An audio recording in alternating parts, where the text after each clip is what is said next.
오늘 저와 여러분과 함께 은혜 나눌 제목은 내가 억울하고 잘못된 대우를 받았을 때 이 제목인 것입니다. 인간 사회는 이해관계를 중심으로 시줄 날줄처럼 서로 연결해서 살아가고 있습니다.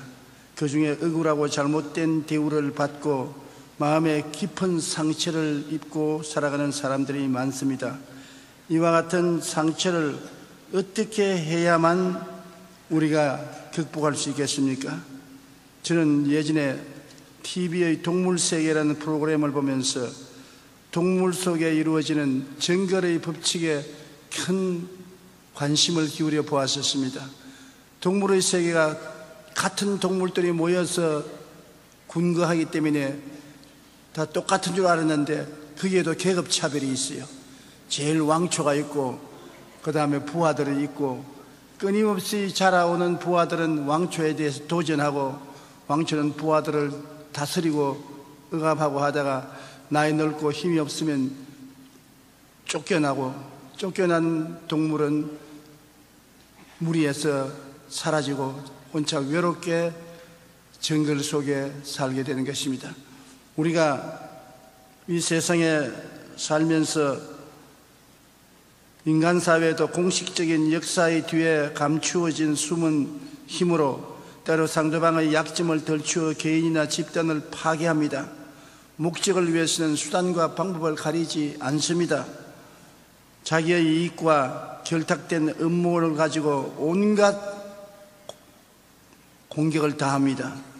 인간 사회는 이처럼 이해관계를 중심으로 서로 간에 긴밀한 관계를 주고받으며 살아갑니다. 그러나 역사의 뒤안거리는 언제나 억울하고 잘못된 대우를 받고 마음에 깊은 원한과 상처를 입고 살아가는 사람들이 많이 있습니다. 스스로 잘못이 없는데도 불구하고 집단 속에서 잘못한 사람으로 치부시켜서 고난을 당하게 합니다. 그는 집단에서 쫓겨나서 멸시와 천대를 받고 마음에 깊은 상처를 입고 그를 치유하지 못해서 슬픔을 마음속에 품고 살고 있는 것입니다. 이러한 때는 이 사람들이 어떻게 해야 될 것입니까? 우리는 성경에 보면은 요셉이 당한 너무나 억울한 일을 잘 알고 있는 것입니다. 요셉은 야곱의 12아들 중에 11째 아들입니다. 그런데 아들이 12이나 있는데 다른 11아들들은 다 마음속에 세상이 꽉 들어차 있었습니다. 그래서 세상을 따라 생각하고 말하고 행동하며 살았는데 요셉만이 유독이 달랐습니다. 그 마음 가운데 하나님이 주신 꿈을 품고 살았습니다. 다른 아들들은 꿈이 없었습니다. 하루하루 그냥 세상을 따라 삽니다. 그런데 요셉은 유독 이 꿈이 있어 그 꿈이 마음을 점령했기 때문에 꿈을 따라 생각하고 말하고 행동했습니다. 형들과 모여서 앉으면 자기 꿈 이야기를 했습니다. 형들 내 꿈 이야기 들으십시오. 형들과 내가 추수를 하러 갔는데 형들의 단과 내 단이 함께 섰는데 형들 단들이 내 단을 쭉 둘러서더니만 절을 합디다. 형들이 들으니까 기가 막히거든. 이 고약한 놈 지가 우리 왕이 되겠다는 말하니까 그러고 그만두었으면 좋겠는데 요셉이 또 꿈 이야기를 했어요. 형들 내 이야기를 들으십시오. 형들은 별들이 해와 달과 11별이 나를 향해서 넙적 절을 합디다. 그러니 형들이 일어나서 죽일 놈의 자식 이게 뭐 이 금방진 놈이 한 번 꾸어도 좋을 텐데 두 번, 세 번 꿈 이야기를 하고 사람을 무시하고 어디 두고 보자. 그러고 완전히 사귀질 않았었습니다. 그런데 요셉이 아버지의 심부름으로 형들 양을 치는 들판으로 갔다가 형들이 요셉이 오는 것을 보고 저 자식 꿈꾸는 놈이 온다. 꿈꾸는 놈을 잡아 죽여버리자. 그래서 그 꿈이 어떻게 되는지 우리 한번 알아보자. 여러분, 이 어려운 세상에 살면서 꿈을 품은 사람이 고난과 핍박을 받습니다. 그런데 꿈을 품은 사람을 사람들은 죽여버리려고 하지만은 일단 가슴에 꿈을 품은 사람은 그렇게 쉽게 죽지 않습니다. 그 사람은 육체적인 인간일 뿐 아니라 그 속에 4차원의 영성인 꿈을 가지고 있기 때문에 꿈은 현실을 지배하고 다스립니다. 요셉이 그와 같았습니다. 억울하게 형들에게 들에서 잡혀가지고서 옷이 빨가벗김을 받고 마른 우물에 던져 넣었다가 아라비안 대상이 오니까 종의 돈을 받고 종으로 팔아먹었습니다. 그는 17살에 아버지를 떠나 가정을 떠나 멀리 애굽의 종으로 팔려가서 보디발의 집 하인으로 팔렸습니다. 보디발은 그때 애굽 임금님의 경비병 대장이었습니다. 12대장 보디발의 집 종이 되어 그 주인을 위해서 일을 하는데, 꿈을 가진 사람은 언제나 하나님의 형통함이 따르는 것입니다. 꿈이 있는 백성은 망하지 않습니다. 꿈이 없는 백성은 망한다고 말한 것입니다. 꿈을 마음속에 품으면 여간 고통이 다가오더라도 고통 속에 항상 하나님이 같이 계심으로 형통이 있습니다. 왜냐하면 우리 하나님은 좋은 일을 이루는 하나님이신 것입니다.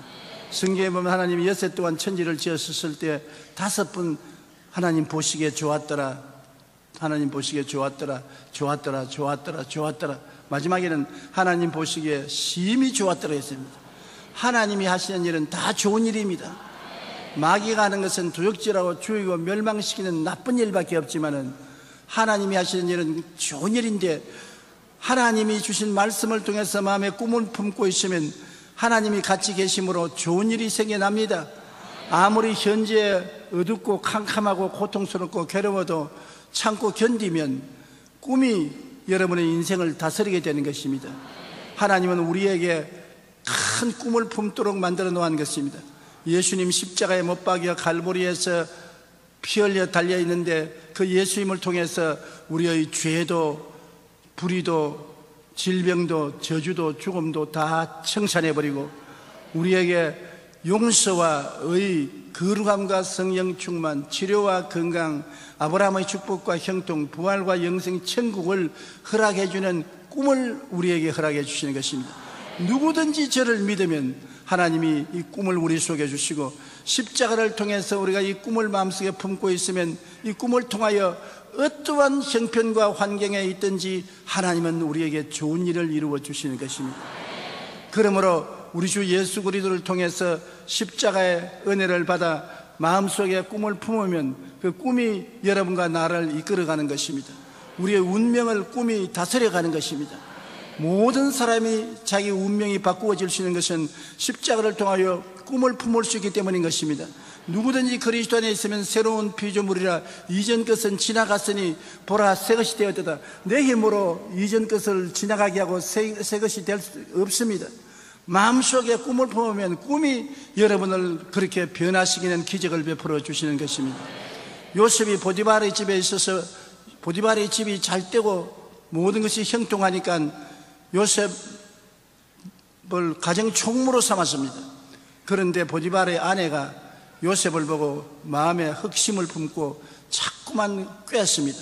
그러나 요셉은 하나님을 사랑하고 두려워하는 사람이라 그 꾀에 빠지지 아니하고 저항했습니다. 하루는 대낮에 다 종들이 들로 일하러 갔는데 대청마루에 할 일이 있어서 요셉이 가는데 늦잠을 자고 잠옷바람으로 기지개를 쓰고서 보디발의 아내가 나오다 보니 요셉이 바로 대청에 와서 일을 보고 있거든. 이때다 싶어서 달려들어서 붙잡았습니다. 요셉이 놀라서 도망을 치는데 옷이 그 보디발의 아내의 손에 잡혔기 때문에 옷을 벗어놓고 도망을 쳤습니다. 그러니 부인이 흠모하던 마음이 미움과 원한으로 변화되자 고함을 쳤습니다. 사람 살려라. 온 밭에 있는 종들이 다 돌아오고 주인도 돌아옵니다. 요셉의 옷을 들고 흔들면서 이놈이 나를 겁탈하러 온 것을 내가 고함 치니까 옷을 벗어놓고 도망쳤다. 사람이 정말 억울하기 짝이 없습니다. 원통하죠. 변명을 할 수가 없습니다. 본 사람이 없습니다. 그런데 증거는 옷을 벗어놨으니까 무슨 말로도 증거를 거부할 수가 없습니다. 얼마나 그 남편이 분이 났겠습니까? 더구나 군인인데. 성경은 기록 안 해줬지만 요셉이 거의 못 일어날 정도로 얻어 터졌을 것입니다. 그러고 난 다음에 12대 뜰에 있는 정치범 수용소인 감옥에 갇혔습니다.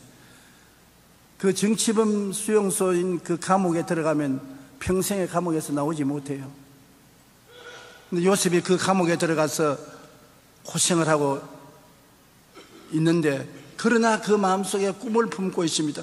그 어려운 환경에도 하나님이 주신 꿈은 인간의 생각과 인간의 계획을 초월해서 하나님이 역사하는 것이기 때문에 눈에는 아무 증거 안 보이고 귀에는 아무 소리 안 들리고 손에는 잡히는 거 없어도 마음속에 요셉은 꿈을 품고 하나님을 바라보았었습니다.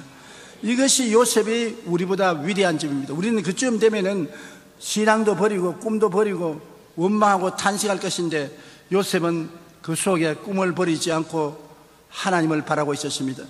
감옥에 그 당시에 있으니까 여러분 형편없는 대우를 받지 않습니까? 대소변을 감옥 안에서 보고 빵 조각 하나 던져주면 그걸 받아 먹고, 그 어려운 비위생적인 곳에서 2년이 넘도록 있었습니다. 그런데 하루는 갑자기 왕궁에서 사람들이 와서 요셉을 찾았습니다. 요셉이 나가니까 갑자기 요셉을 이발을 시키고 옷을 입히고, 그리고 황금술에 태워서 임금에게 가는데 임금님이 당신이 요셉이냐 그랬습니다. 내가 꿈을 꾸었는데 우리 학자들이 다 와서 꿈을 해석하려 해도 해석을 못하는데 당신은 꿈을 잘 해석한다는 말을 술장관, 떡장관을 통해서 들었으니 그 꿈을 해석할 수 있겠냐? 말씀을 하십시오. 하나님이 해석을 주실 것입니다. 그래 왕이 자기 꿈을 말했습니다. 그 꿈의 내용인 즉 7년 대풍이 왔다가 7년 큰 흉년이 올 꿈이었습니다. 요셉이 그 말을 하고 풍년 동안에 풍년에 알고의 5분지 1을 저장해 놓았다가 흉년 동안에 이를 백성에게 풀어주면 나라가 살고 민족이 멸망하지 않을 것이라니, 왕이 무릎을 치면서 이렇게 지혜롭고 총명한 사람을 얻을 수가 있느냐? 내가 오늘 너를 국무총리로 삼노라. 자기 반지를 뽑아서 끼워주고 둘째가는 술에 태워서 엎드리라고 하니 모든 관리와 백성들이 요셉에 엎드렸습니다. 꿈이 이루어진 것입니다. 얼마나 억울하고 원통하지만 꿈을 버리지 아니하면 꿈이 결국 성공을 가져오게 되는 것입니다. 여러분, 오늘날 사람들은 말하기를 우리의 삶이 고달프고 괴롭고 희망이 없다고 말하는 사람이 많습니다. 희망이 없다고 말하는 사람에게 희망이 없습니다. 아무 희망이 없는 절망 상태에도 꿈을 갖고 있으면 꿈이 희망을 만들어내는 것입니다. 우리는 희망치 않은 꿈을 가슴속에 품고 포기하지 말아야 되는 것입니다. 우리 환경이 좋다고 말은 안 합니다. 어렵고 고통스럽고 썬물이 넘쳐나는 환경수가 있습니다.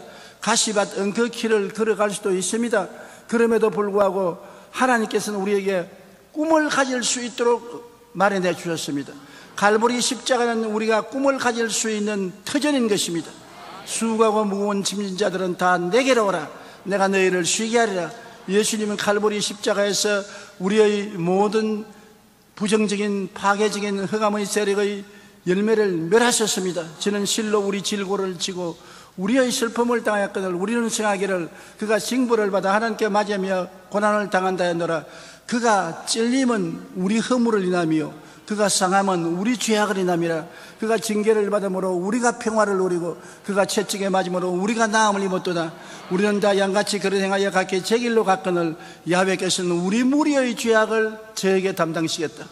바로 이 예수님께서 우리의 죽음을 걸머지고 갈보리산에 달려서 오늘 여러분 보고 오라고 말하는 것입니다. 왜냐? 그의 고난을 통해서 승리의 꿈을 마음속에 심어주기 위한 것입니다. 아무 의미 없이 예수님 고난당하지 않았습니다. 여러분과 나에게 꿈을 심어주기 위해서 고난을 당한 것입니다. 그 꿈을 받아들여서 우리가 믿고 나가면 그 꿈은 우리의 모든 역경을 물리치고 영혼이 잘됨같이 범사에 잘되며 강건하고 생명을 얻되 넘치게 얻는 영광의 결과를 가져오게 되는 것입니다. 요셉이 13년 동안 그 험한 길을 걸어가면서도 꿈을 버리지 않았었을 때 꿈이 요셉을 이끌어갔습니다. 그 형들은 이놈을 잡아 죽여 꿈이 어떻게 되는지 보자 했는데 꿈이 요셉을 죽음에서 건져내고 그를 영광으로 들어오게 낸 것입니다. 요셉이 나중에 형들에게 말하기를 형들은 나를 해하고자 했으나 하나님은 오히려 이것을 영광이 이룰 수 있는 길을 열어주었다고 하는 것입니다. 창세기 50장 20절에 당신들은 나를 해하려 하였으나 하나님은 그것을 선으로 바꾸었다고 말한 것입니다. 마음속에 꿈을 품고 있으면 해하려고 해도 그것이 오히려 선으로 바꾸어지는 것입니다. 우리가 잘 아는 헬렌 켈러는 시각, 청각의 장애를 지닌 복수장애자였었습니다. 그러나 그녀가 처음부터 장애를 갖고 태어난 것은 아니었습니다. 생후 19개월 만에 내 척수막염을 앓고 그 후유증으로 시각도 잃고 청각도 잃어버렸습니다. 그녀는 성장하면서 자신과 같은 장애자를 돕겠다는 꿈을 품었습니다. 그리고 장애인으로서 처음으로 학사계를 받고 작가로서 그리고 사회사업가로서 활동하여 빛의 천사라는 찬사를 받기도 했습니다. 그녀는 이 세상에서 가장 불쌍한 것이 무엇입니까? 라는 질문을 받고 이렇게 대답했습니다. 시련에 있을 때 꿈이 없는 것이 가장 불쌍한 사람입니다. 시련은 다가와요. 헬렌 켈러에게는 눈도 못 보고 귀도 못 듣는 시련이 다가와요. 그러나 꿈을 버리지 않으니까 꿈이 그로 하여금 역사에 남는 인물로 만드는 것입니다. 시련은 있어도 꿈은 버리지 말아야 되는 것입니다. 제가 불광동에서 천막 치고 가만히 깔고 개척할 때 내 마음에 잊어버리지 않은 한 장면이 있었습니다. 14~15살 먹는 아주 영양실조에 걸리고 옷 한 벌을 입어 겨울에 벌벌 떨면 소년이 그 여동생이 머리도 씻지 않고 아주 새집처럼 된 머리털을 간 그 여동생이 콧물을 역시 절질 흘리면서 그 오빠의 손을 잡고 우리 천막교회에 왔어요. 그 보니까 그분이 시력을 잃어버렸어요. 눈 뜨기 위해서 천막교회에 왔는데 내가 아무리 안수해도 눈이 안 떠졌어요. 그래서 내가 참 마음에 너무 불쌍히 느끼고 괴롭게 했는데 그는 육신의 눈은 못 떴지만은 영의 눈을 뜬 사람이었었습니다. 천막교회에 와서 설교를 듣고 그 추운 가운데 헐벗고 굶주리면서 놀랍게 신앙 속에 있더니 후에 하나님이 그 꿈을 통해서 그 사람을 이끌고 미국으로 건너가서 나중에 백악관 대통령 참모까지 됐었습니다. 그 사람 이름이 강영우 박사입니다. 나는 그분의 과거를 너무나 생생히 알기 때문에 너무나 비참하게 헐벗고 굶주리고 눈도 안 보이고 추운 날에 여동생이 손을 잡고 콧물을 흘리면서 천막교회에 와서 구석에 앉아있던 그가 꿈이 있으니까 그 꿈이 그를 붙잡아 이끌어서 미국의 백악관에 대통령 장애인 참모로 들어갈 수 있게 되었고 그 아들들이 출세하여 외과에 있어도 되고 또 둘째 아들은 최근에 대통령 비서관이 되었다는 신문 보고를 보았었습니다. 다른 사람보다 내가 왜 감동을 느끼냐면 나는 그 과거를 보았기 때문에 사람이 헬렌 켈러가 말한 것처럼 시련은 반드시 다가오지만은 꿈을 갖지 못한 것이 참된 비극이라고 말한 것입니다. 아무리 시련이 와도 꿈을 버리지 아니하면 꿈이 여러분을 끌고 가는 것입니다. 여러분이 꿈을 이루는 것이 아니라 꿈이 여러분을 붙잡고 이루어지게 만들어주는 것입니다. 이 세상에 아무 문제 없고 어려움도 없이 사는 사람은 한 사람도 없어요. 중요한 것은 그러한 고난과 역경 가운데서도 마음의 꿈을 놓지 않을 때 그 꿈이 우리를 형통의 길로 이끌어주는 것입니다. 다른 사람은 다 꿈을 꾸지만 나는 꿈이 없는데요. 왜 없어요? 주님이 다 주시는데, 갈보리 십자가에 매달린 예수님을 통해서 주시는데, 예수님의 십자가 보혈을 통해서 여러분이 영혼이 잘됨같이 범사에 잘되며 강건하고 생명을 얻되 넘치게 하는 꿈을 마음속에 받아들일 수가 있기 때문인 것입니다. 요셉의 11 형제들은 세상만 가슴에 가득 찼지 꿈이 없었는데 요셉은 가슴 속에 꿈을 담고 있었습니다. 여러분도 마음속에 십자가 구속의 꿈을 담고 있으면 그 꿈이 여러분에게 새로운 사람으로 만들어주는 것입니다. 하나님의 기적이 일어나게 만들어주시는 것입니다. 그러므로 가장 불쌍한 것이 바로 고난은 있을 때 꿈이 없는 사람이 가장 불쌍한 사람인 것입니다. 여러분, 예수님이 당하신 십자가의 죽음은 인간적으로 보면 너무나 억울하지 않습니까? 예수님은 3년 반 동안 인간을 구원하시고 소망을 주시기 위해서 헌신하셨습니다. 요한복음 3장 16절처럼 하나님이 세상을 이처럼 사랑하사 독생자를 주었으니 이는 그를 믿는 자마다 멸망하지 않고 영생을 얻게 하셨습니다. 믿는 자마다 남녀 도유 빈부 귀천 신분의 고하를 불구하고 믿기만 하면 하나님이 구원하기 위해 예수님을 보내주셨는데, 예수께서 마태복음 4장 23절에 보면 온 갈릴리에 두루 다니사 그들의 회당에서 가르치시고 천국 복음을 전파하시고 백성 중에 모든 병과 모든 약한 것을 고치셨다. 주님이 모든 병을 다 고치셨다. 모든 약한 것을 다 치료해 주셨다. 주님이 가시는 곳마다 좋은 일이 생겨났었습니다. 좌절과 절망에서 소망을 얻었었습니다. 그런데 사람들은 주님의 그 사랑과 은혜를 쉽게 잊어버렸습니다. 마지막 예루살렘에 입성할 때 호산나 다윗의 자손이여 장차 세상에 오실 구주여라고 환영을 하고 고함을 치고 종려나무 가지를 꺾어서 그 발 앞에 깔고 하던 그 군중이 일주일 후에는 저를 십자가에 못 박으소서, 저를 십자가에 못 박으소서 빌라도 앞에서 고함을 쳤습니다. 인심이 조석변입니다. 한 주일 전에 다윗의 자손이여 장차의 세상에 오실 메시아라고 그렇게 찬양을 하던 그 군중이 순식간에 악마로 변했었습니다. 예수님을 십자가에 못 박으라고 고함 쳤습니다. 로마서 마가복음 15장 12절로 15절에 보면 빌라도가 또 대답하여 이르되 그러면 너희가 유대인의 왕이라 하는 일을 내가 어떻게 하랴? 그들이 다시 소리 지르되 그를 십자가에 못 박게 하소서. 빌라도가 이르되 어찌미냐 무슨 악한 일을 하였느냐 하니 더욱 소리 지르되 십자가에 못 박게 하소서 하는지라. 빌라도가 무리에게 만족을 주고자 하여 바라바는 놓고 예수는 채찍질하고 십자가에 못 박게 넘겨주니라. 여러분, 그러므로 이보다 더 억울한 일이 어디 있겠습니까? 우리가 이 세상에 살면서 억울한 일을 당했다 했는데 예수님의 당한 이 사건은 생각할 수 없이 억울한 일이 아니겠습니까? 그런데 결과는 어떻습니까? 예수님은 그 억울한 일을 당하고 무덤에 들어가서 사라진 것이 아니라 사흘 만에 사망을 이기고 부활하셨습니다. 그 십자가는 무의미한 죽음이 아니라 우리를 대신해서 모든 죄와 불의, 추악과 저주, 절망과 죽음을 짊어진 십자가였었습니다. 사람들은 예수님을 억울하게 못 박였지만은 하나님은 배후에서 그 고통을 통해서 여러분과 나의 죄와 불의, 추악과 저주, 절망과 죽음을 청산하도록 만들어주신 것입니다. 베드로전서 1장 3절로 4절에 우리 주 예수 그리스도의 아버지 하나님을 찬송하리로다. 그의 많으신 긍휼대로 예수 그리스도를 죽은 자 가운데서 부활하게 하심으로 말미암아 우리를 거듭나게 하사 산 소망이 있게 하시며 썩지 않고 더럽지 않고 쇠하지 아니하는 유업을 있게 하시나니 곧 너희를 위하여 하늘에 간직한 것이라.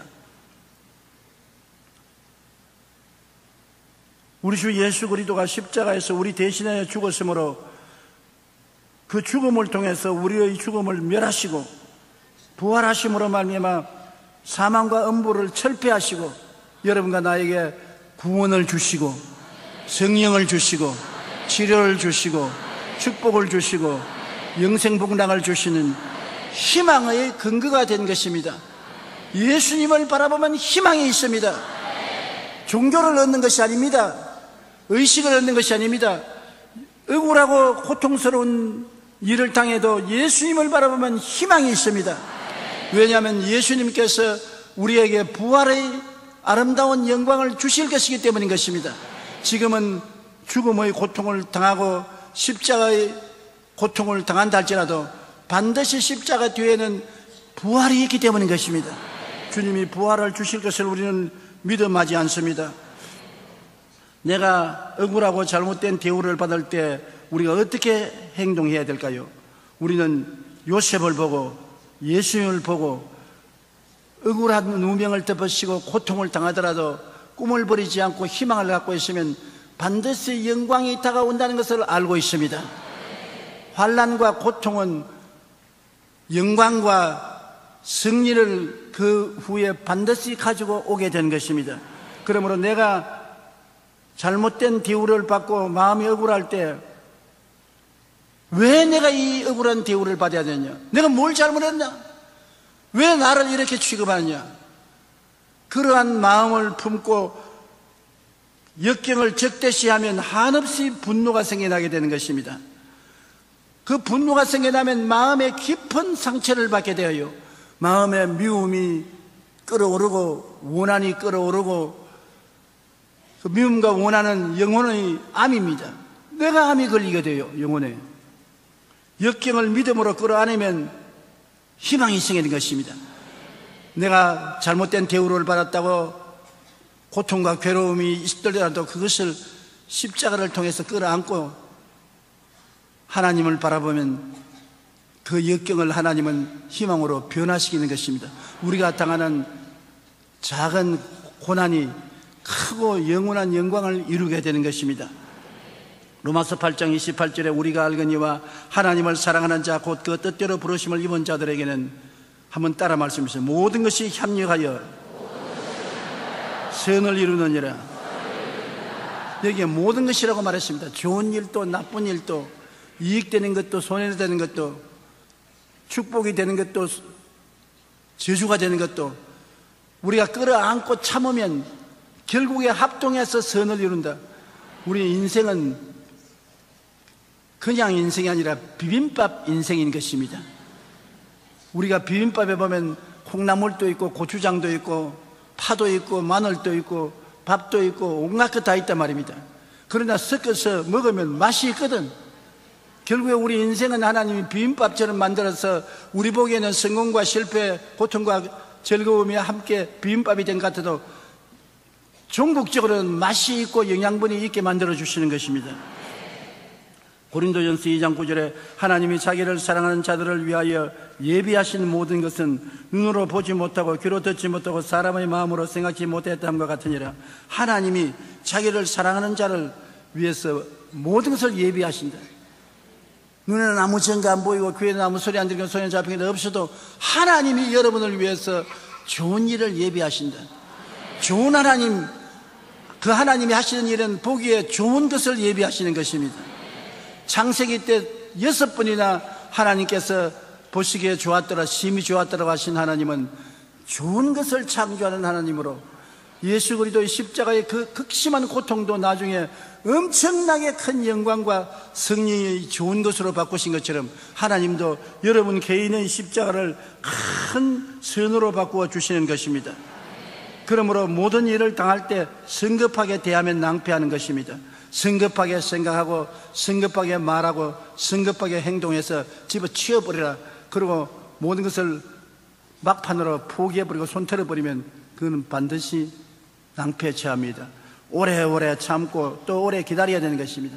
자금 참고 또 좀 더 참고 또 조금 더 참고 나중에 한계점에 도달할 때까지 참고 있으면 반드시 열매를 맺게 되는 것입니다. 어떠한 열매는 심어놓으면 당장 줄기가 나고 잎이 나고 꽃이 피고 열매 맺는, 다른 것은 오래 기다릴 때가 많지 않습니까? 그러므로 잠언서 16장 32절에 노하기를 더디하는 자는 용사보다 낫고 자기 마음을 다스리는 자는 성을 빼앗는 자보다 낫다. 참 놀라운 말이 아닙니까? 마음인데 내 마음을 다스릴 수 있는 사람은 싸움에 이기는 용사보다 낫고 성을 빼앗는 큰 전성한 용사보다 낫다고 말하는 것입니다. 로마서 5장 3절로 4절에 우리가 환난 중에도 즐거워하나니 이는 환난은 인내를, 인내는 연단을, 연단을 소망을 이루는 줄 압니다. 환난 뒤에는 반드시 소망이 온다. 좋은 일이 생겨날 것 소망하는 소망이 온다. 환난만 있고 절망만 있는 것이 아닙니다. 절망은 죽음의 시작이지만 소망은 생명의 시작인 것입니다. 환난을 참고 기다리면 환난은 결국 소망을 낳게 된다는 것입니다. 에드미나 선교사가 시카고에서 율락여들을 대상으로 선교할 때 했었습니다. 그녀는 아직 한 사람의 영혼도 건지지 못한 채 율락여들의 상담과 건강복지만을 도와주고 있었습니다.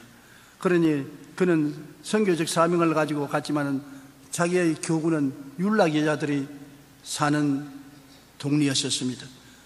그런데 하루는 아주 혐상국에 생기는 깡패가 율락여를 취하려고 왔다가 이 에드머나 선교사를 보고 너 이리 와, 너 오늘 나하고 같이 자자. 큰일 났습니다. 나는 율락여가 아니에요, 나는 선교사요. 그 말을 하면은 그로부터 시작해서 그런 율락처 여자들이 있는 촌에서 쫓겨나야 되는 것입니다. 뭐냐, 너는 선교사고 우리보다 나은 사람이니까 왜 우리에게 와 있냐. 그러니까 나는 율락여가 아니라는 말도 못하겠고, 또 아무 말도 안 하고 있으면 율락여가 돼서 그 깡패에게 끌려가서 율락여처럼 몸을 팔아야 되고, 이 말도 못하고 저 말도 못해서 그는 고개를 숙여서 기도를 하기 시작했습니다. 하나님 나를 도와주시고 붙들고 인도하여 주시옵소서. 그 깡패가 와서 그 에드머나 선교사를 손을 잡고서 왜 머뭇거리냐, 가자. 끌고 가니까 끌려가는데 다른 선교사님 여자 율락여가 뛰어오더니만, 여보시오, 당신 죽고 싶냐? 이 여자는 특별한 여자다. 무슨 특별한 여자냐? 우리 율락여 중에서도 에이즈를 가장 크게 앓는 여자다. 오늘 죽으려고 하는 이 여자 데려가라.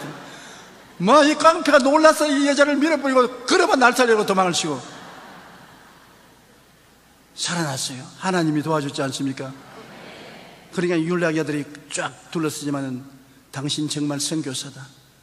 다른 사람들은 우리를 다 율락여라고 손가락질하고 우리를 향해서 얼굴을 찡그리고 침을 베었는데 당신은 끝까지 우리와 같은 처지에 당신을 놓고 당신을 율락여로 전락시킬 수 있는 위험까지 있어도 사양하지 않았다. 좋아요. 당신이 우리처럼 되었으니 나도 우리들도 당신처럼 되겠습니다. 이번 주일날부터 모두 다 우리 직업 그만두고 교회에 출석하겠습니다.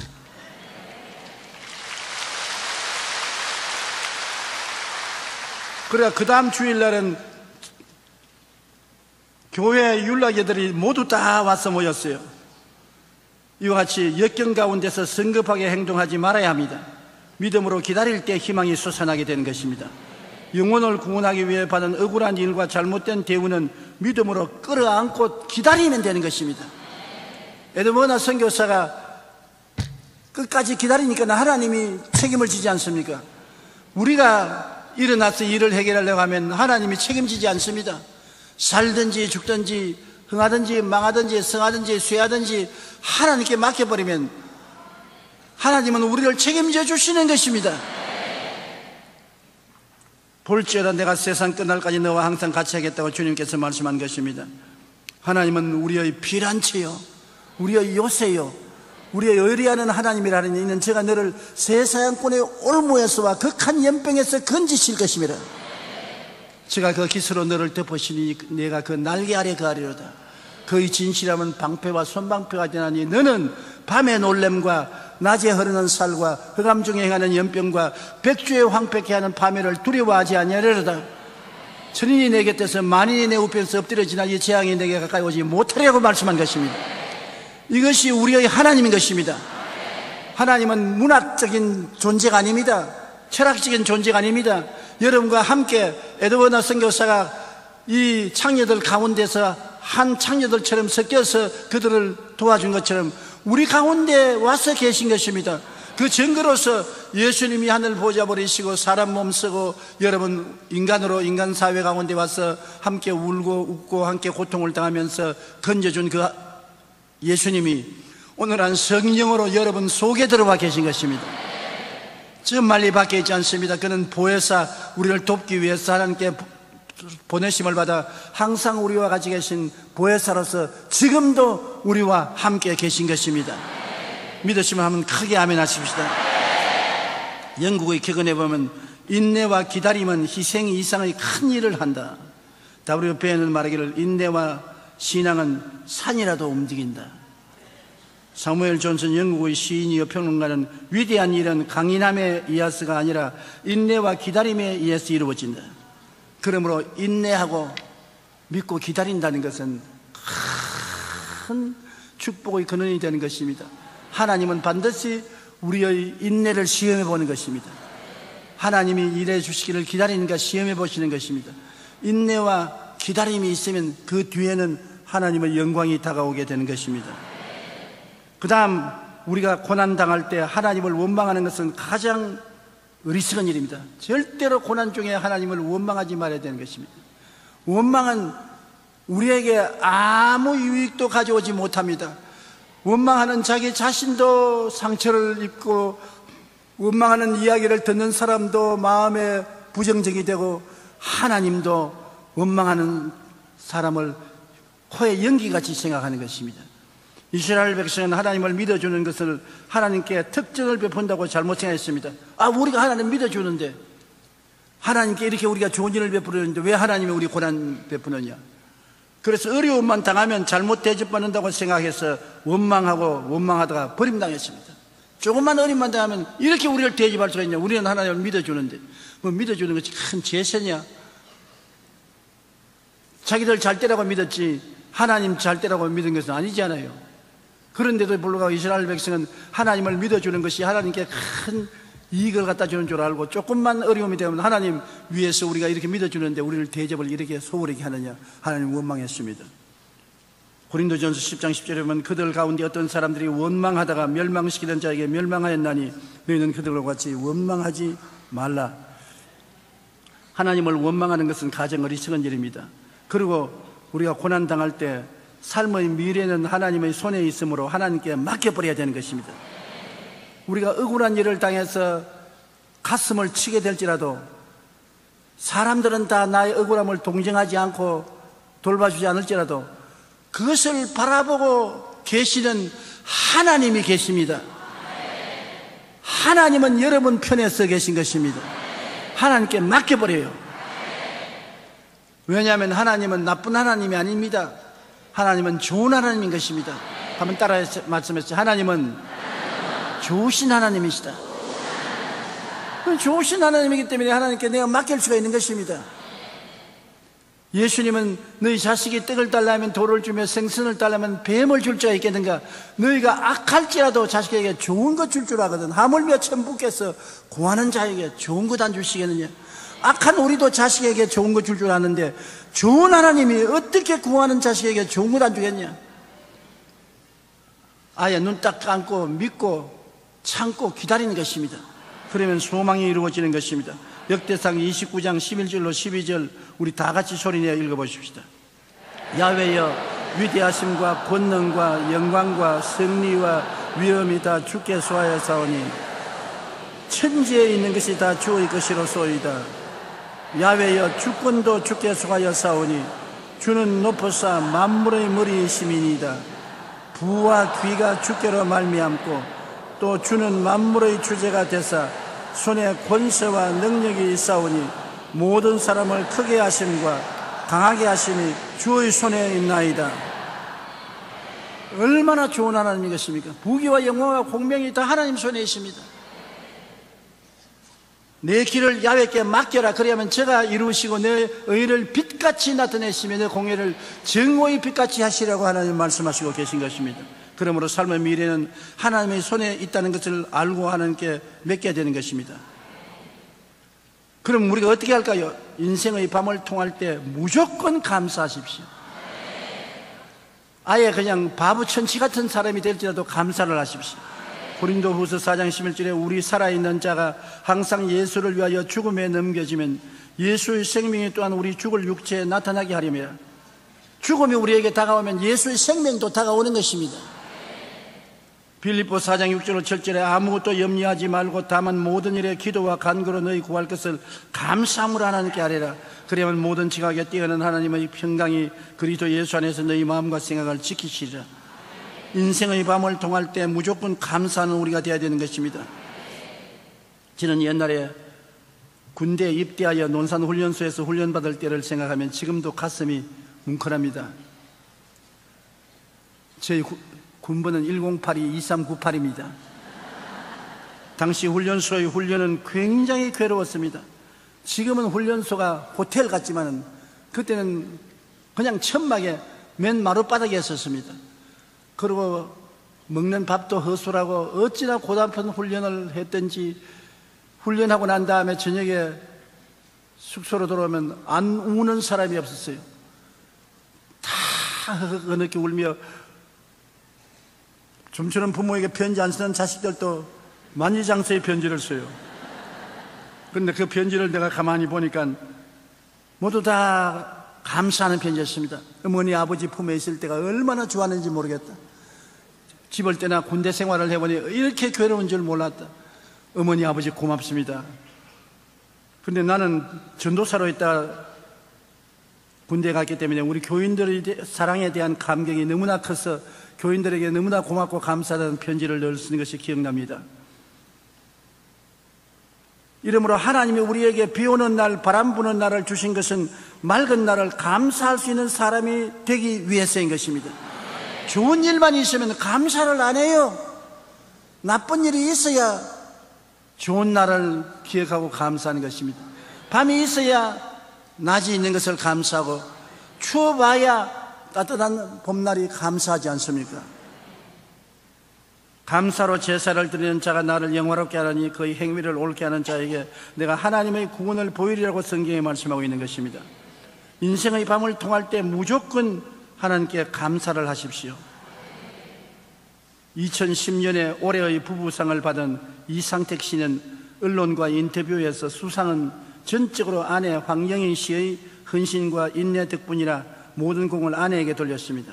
두 분은 대학 동창으로 만나서 결혼하여 평생을 서로 사랑하며 존중하며 살았습니다. 그런데 결혼 5년째 시부모님과 식구들을 모시고 살면서 문제가 생겼습니다. 왜냐하면 시어머니가 아들 부부의 신앙을 미워하며 더구나 예수 믿는 며느리를 무척 미워했었습니다. 황영희 씨는 8명이나 되는 식구를 복양하는 것도 쉽지 않은데 신앙생활에 대한 핍박으로 인해 더욱 고통스럽고 견디기 힘들었습니다. 시집살이 8명이나 되는 식구들을 돌보는 것이 쉽지 않지 않아요. 그런데다가 예수 믿는 것을 핍박을 받으니 견딜 수가 없었습니다. 그런데 황영희 씨는 시부모님은 물론 남편에게조차 불평 한마디 않고 끝까지 인내하며 시댁 식구를 섬겼습니다. 그녀의 인내가 기적을 만들었습니다. 아들이 죽어도 예수는 안 믿는다고 하던 그 시어머니가 독실한 신앙인이 되어버렸습니다. 그리고 며느리가 끝까지 포기하지 않고 자신을 전도하여 섬겨준 것을 오늘날은 감사를 해요. 인내의 신앙으로 온 가족을 전도한 두 사람은 이제 아프리카 선교사로 가려고 그 꿈을 품고 준비하고 있습니다. 여러분 보세요. 삶의 모든 것을 하나님께 맡기고 인내하며 감사할 때 끝에 가서 넘치는 축복으로 하나님이 채워주시는 것입니다. 삶의 억울하고 원통한 일을 당해 마음의 미움과 원한으로 부정적이 되면 큰 시련과 고통을 겪게 되는 것입니다. 미움과 원한을 빨리 십자가 밑에서 씻어버려야 되는 것입니다. 기억할 것도 있지만 잊어버려야 될 것도 많은 것입니다. 하나님께 맡기고 잊어버려야 돼요. 좋은 것은 기억하지만 나쁜 것은 하나님께 기도하여 맡기고 잊어버릴 것은 나쁜 것 여러분 힘으로 해결 못하지 않아요. 그러므로 하나님이 해결해 주겠다 그러는데 왜 맡기지 않고 자꾸 손에 쥐고 하나님 이거 어떻게 할까요? 맡겨라. 아니 맡기지는 못하겠고 이거 어떻게 할까요? 그럼 하나님 어떻게 하라 말인 것입니다. 내 짐을 야훼께 맡겨라. 저희를 의지하면 제가 이루시고 내 의를 빛같이 나타내겠다 하는 것입니다. 오늘 또 우리의 짐을 지시는 하나님이신 것입니다. 그러므로 좋은 일은 기억하고 나쁜 일은 맡겨버리십시오. 옛날에 사람들이 말하기를 은혜는 물 위에 기록하고 원한은 돌에 새긴다고 했습니다. 남에게 받은 은혜는 물에 새기듯이 잊어버리고 남에게 잘못 대우받은 것은 원한은 돌에 새기듯이 마음에 새기고 두고 보자. 니 잘 되는 거 한번 보자. 그렇게 니를 갈고 있습니다. 그러면 자기도 고통스럽고 남도 고통스럽고 삶이 어둡고 캄캄해지는 것입니다. 삶에 억울하고 원통한 일을 당해서 마음이 미움과 원한으로 부정적이 되면 그것이 끝없는 시련과 고통을 가져오게 되는 것입니다. 그러나 하나님께서는 이 어두운 가운데서 좋은 일이 생겨나시는 하나님이신 것입니다. 이 우리 인간의 힘으로 도저히 해결이 될 수 없는 것을 하나님께 맡기면 하나님은 그때 기적을 행하여 주시는 것입니다. 하나님은 모세에게도 신발을 벗으라고 말했고 여호수아에게도 신발을 벗으라고 말했는데, 신발이란 내 행위의 선택권을 말하는 것입니다. 내가 이것을 하고 저것을 하겠다, 내 계획을 말하는데 너 계획을 벗어라. 내가 맡아주마. 하나님이 여러분 일을 맡아서 아름다운 결과를 맺어주기를 원하시고 계신 것입니다. 현재 다가오는 시련과 환란이 왜 다가오는지 알 수 없어요. 여러분, 우리에게 다가오는 고통이 억울할 때가 많습니다. 왜 내가 이런 억울한 일을 당해야 되느냐? 내가 뭘 잘못했느냐? 내 잘못한 것을 내게 말하라. 왜 나를 이렇게 하느냐? 이런 심정이 안 생긴 사람 누가 있습니까? 다 생기죠. 원래 시련과 환란과 억울한 일을 당하는 것은 이유가 없을 때가 많습니다. 또 이유가 있어도 우리는 인정 안 합니다. 내 주장만 하지요. 그러나 하나님은 그 모든 것을 보고 계시므로 내가 억울하고 원통한 사항을 하나님께 맡겨놓으면 하나님이 그것을 합동하여 유익이 되게 꼭 만들어 주시는 것입니다. 루벤 토레이 목사님은 중국 선교사로 오랫동안 헌신했습니다. 하루는 중국에서 설교 통역을 하고 돌아오다가 교통사고를 당해서 병원에 깨어나니까 한쪽 팔이 없어졌습니다. 팔이 잘라나갔어요.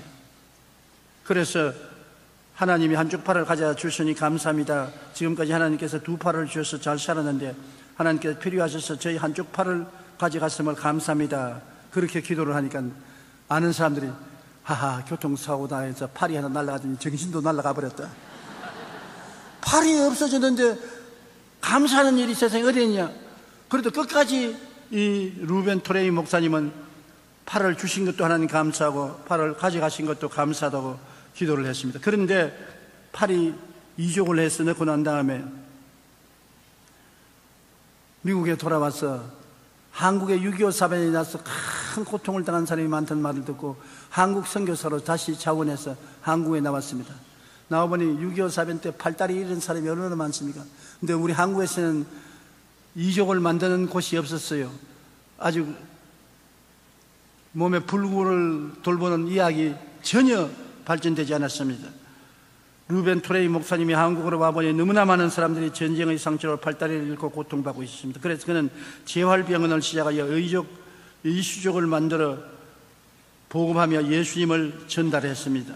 이런 일을 하면서 그는 자신이 왜 교통사고로 한쪽 팔을 잃게 되었는지 하나님의 섭리를 알았습니다. 내가 중국에서 팔다리를 잃지 않았었으면 한국에 와서 팔다리 잃은 사람을 사랑하고 관심을 가지고 미국에 도움을 받고 기술자를 불러서 이수족을 만들지 않았겠지 않느냐. 내가 고통 중에 있었으니 고통당하는 사람을 도와주시니 얼마나 감사하냐. 또 한국에 와서 감사했습니다.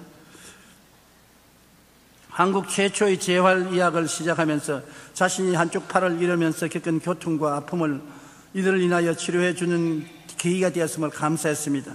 그 후 토레이 목사님은 무슨 일을 당하든지 왜라는 의문을 품는 대신 하나님, 왜인지 제가 이해하지 못하지만 하나님께 합력하여 선을 이룰 줄 믿습니다. 평생에 그것이 고백이었지. 그는 하나님께 왜라는 질문을 안 했습니다. 무슨 일 되어도 나는 모릅니다. 하나님이 합동하여 선을 이룰 줄 믿고 기다립니다. 감사합니다. 그저 감사합니다. 그렇게 말한 것입니다. 우리는 좋은 일이나 나쁜 일이나 기쁜 일이나 슬픈 일이나 하나님의 섭리 안에 있다는 것을 믿어야 하는 것입니다. 그럴 때 우리 마음이 긍정적이 되고 건강한 모습을 생각하고 꿈꾸며 믿음과 소망으로 나갈 수가 있는 것입니다. 하나님 모르는 일이 내게 생겼다고 생각하면 안 되는 것입니다. 하나님이 다 알고 계시는데 하나님께서 우리에게 전국적으로 유익이 되기 위해서 보냈다고 생각하고 감사해야 되는 것입니다. 원망과 불평과 탄식은 버리십시다. 바보 천치가 되셨습니다. 저 사람 머리가 돌았다고 해도 좋으니 하나님께 내가 맡기고 감사하고 좋은 일이 날 것을 기대하고 견디십시다. 그러면 좋은 날이 반드시 다가오게 되는 것입니다. 기도드리겠습니다. 하늘에 계신 우리 아버지여, 우리는 하나님을 바라고 기도하고 기다리고 하나님께 감사 찬송할 수 있는 백성이 되게 도와주시옵소서. 이스라엘 백성처럼 좋은 일이 생기면 웃지만은 어려운 일만 생기면 하나님을 원망하는 그런 얕은 신앙을 가진 사람이 되지 않게 도와주시옵소서.